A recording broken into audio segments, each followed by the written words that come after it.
Cuaca mendung sejak Selasa pagi hingga siang menyelimuti awan di atas pelabuhan penyeberangan Bakauheni, Lampung Selatan.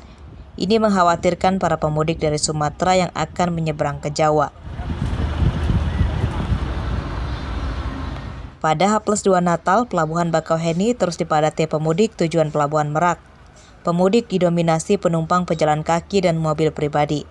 Para pemudik mengatakan memilih melakukan perjalanan siang karena menghindari cuaca buruk hingga kriminalitas. Pada Kamis malam lalu, penyeberangan dari Pelabuhan Bakauheni ke Merak sempat dihentikan selama hampir 5 jam akibat cuaca buruk. Ombak laut di Selat Sunda saat itu mencapai 3 meter yang dapat membahayakan pelayaran kapal Roro. Ya kalau khawatir udah pasti khawatir, Cuma mau gimana, nggak ada pilihan lain kan? Buat balik ke Jakarta cuma satu-satunya naik kapal. Ada antisipasi untuk keluarga selamat? Antisipasi kami jalan nyebrang diusahain siang. Kalau misalnya memang ombaknya gede atau keadaannya gimana, menurut saya sih lebih baik disosialisasikan ya sebelum mungkin di depan atau spanduk besar atau apa, biar kita semua tahu. Cuma dari media sih kita udah tahu prediksi itu tuh udah disampaikan gitu. Berdasarkan data SDP Bakauheni, sejak H-7 Natal hingga H+2 Natal telah menyeberangkan lebih dari 10.000 motor dan mobil kendaraan ke Jawa. Jumlah penumpang yang menyeberang ke Pelabuhan Merak lebih dari 350.000 orang. Aris Susanto melaporkan dari Lampung Selatan.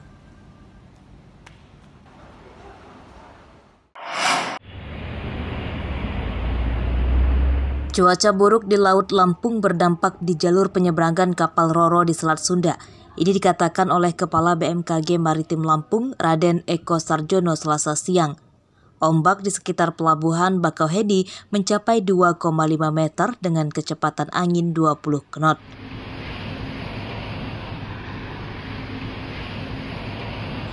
Diprediksi cuaca buruk terjadi hingga akhir Desember ini.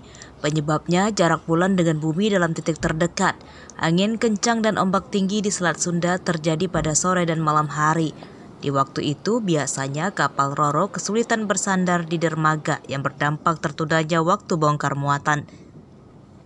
Kondisi laut Selat Sunda sejauh ini diklaim masih aman untuk pelayaran kapal Roro rute Pelabuhan Bakauheni ke Pelabuhan Merak. Kondisi gelombang di wilayah Lampung, khususnya di perairan Bakauheni, masuk dalam kategori sedang, rendah hingga sedang, antara 1,25 sampai dengan 2,5 meter. Sedangkan angin bertiup dari arah barat daya hingga barat laut dengan kecepatan maksimum 20 knot. Pada Selasa siang, aktivitas bongkar muat kendaraan dan penumpang kapal Roro berjalan lancar. Para calon penumpang kapal Roro tidak khawatir dengan dampak cuaca buruk di Selat Sunda. Mereka mempercayakan keselamatan pelayaran kapal Roro kepada otoritas pelabuhan. Ada kekhawatiran nggak, Mas, nyebrang ini, Mas? Sebenarnya ada, Pak. Ada apa gitu kejadian yang tidak diinginkan. Ya, takut juga sih, tapi ya karena ada pekerjaan yang harus dikerjakan, ya mau nggak mau ya berdoa aja lah, baik-baik aja, Pak. Ada. Selain di laut, para pemudik yang melalui jalan tol dan jalan lintas Sumatera diimbau mewaspadai hujan lebat disertai angin kencang yang sering datang tiba-tiba. Aris Susanto melaporkan dari Lampung Selatan.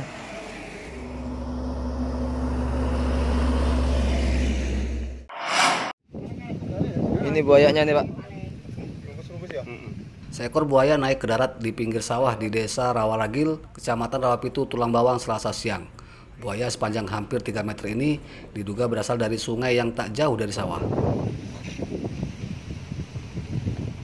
Kemunculan buaya di sawah ini menakutkan warga. Mereka khawatir diserang buaya saat menanam padi. Menurut warga, buaya di Sungai Rawapitu sering menampakkan diri. Selain di sawah, 2 hari sebelumnya seekor buaya muncul berjemur di pinggir sungai. Meski direkam banyak warga, buaya itu tidak pergi. Ya sering, semenjak ini apalagi kan mau bikin lahan ini. Mau tanam, Pak, ya? Mau tanam, jadi warga ini ya agak resah, sangat terganggu. Ya, gimana nggak terganggu lah, kita ya tetap mengantisipasi lah. Kadang itu kan munculnya itu kan ya secara tiba-tiba kan gitu. apalagi sering banjir kan. Kalau yang dulu besar, yang ini ada berapa meter kira-kira Pak? Kalau ini nggak seberapa gede lah, sekitar 3 meteran. Khawatir nggak sih Pak dengan seringnya muncul buaya ini Pak di? Ya, memang ya khawatir Pak ya. Khawatir lah, namanya buaya. Malah pernah menerkam juga Pak ya. Iya. Kemunculan buaya di sepanjang Sungai Rawapitu menakutkan warga. Pada awal bulan lalu, seekor buaya masuk ke rumah Sunyoto, warga desa Bumi Asri, Kecamatan Rawapitu. Buaya itu ditangkap warga dan dilepaskan ke habitatnya ke Sungai Wai Tulang Bawang. Mustaqim melaporkan dari Tulang Bawang. Oke.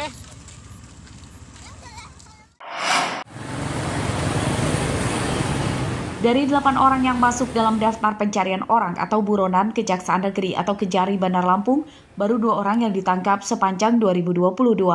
Kejari Bandar Lampung berjanji terus mengejar dan segera menangkap ke-6 buronan itu. Ini disampaikan pihak Kejari pada awak media di Aula Kantor Kejari Bandar Lampung, Kecamatan Teluk Betung Selatan, pada Selasa siang.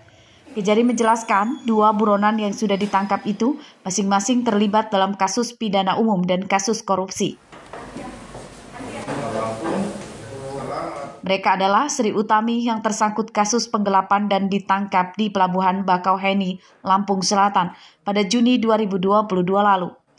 Sri terbukti melanggar pasal 372 KUHP dan Undang-Undang Nomor 8 Tahun 1981. Lalu Lukmanuddin yang merupakan buronan korupsi yang merugikan keuangan negara puluhan juta rupiah dan sudah disidang. Itulah DPO kita berdasarkan data-data yang ada di kita. Ini tentunya masih bergerak terus. Yang sudah kita rilis di publik ya, yang sudah fotonya sudah kita sebar. Dari 6 itu tentunya mudah-mudahan kita dapat melakukan eksekusi terhadap mereka. Umumnya ini perkara-perkara DPO ini perkara pidum. Kejari Bandar Lampung berkoordinasi dengan Kejaksaan Tinggi Lampung dan Kejaksaan Agung guna memburu dan menangkap 6 buronan yang beberapa diantaranya sudah mulai terdeteksi. Arsadi Saputra melaporkan dari Bandar Lampung.